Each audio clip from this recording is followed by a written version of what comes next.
হ্যাঁ, তো খাতা খুলো। কি হয়েছে, আজকে কি লিখেছো? ম্যাম, আজকে আপনি দেরি করে এসেছেন কেন? আপনি না একটা কাজ করুন, আপনার ভাইয়ের থেকে শুনে নিন যে আমি আজকে কেন দেরি করে আসলাম। আপনার ভাইয়ের সঙ্গে আমার ফোনে কথা সব হয়ে গেছে। ম্যাম, আজকেও পড়া শেখেনি। পড়া শিখিনি মানে?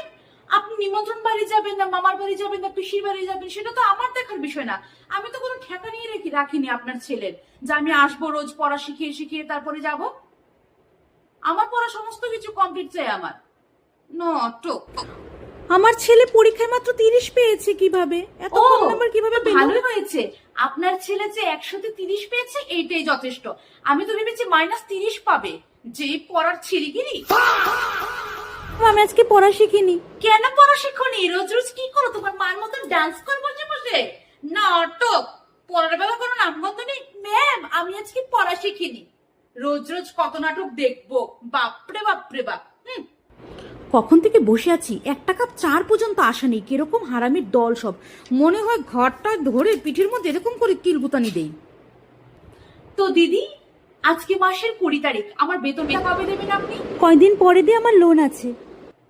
ও, আমার বেতনের বেলায় আপনার ঘুম আসে, আপনার শরীর ভালো না, আপনার লোনের টাকা দেওয়া। কত নাটক দেখবো দিন দিন। এই, কি হয়েছে? তুমি পড়তে পড়তে বাদরের মতো নাচানাচি করছো কেন? কোথা থেকে শিখেছো? তোমার মামাসের থেকে শিখেছো?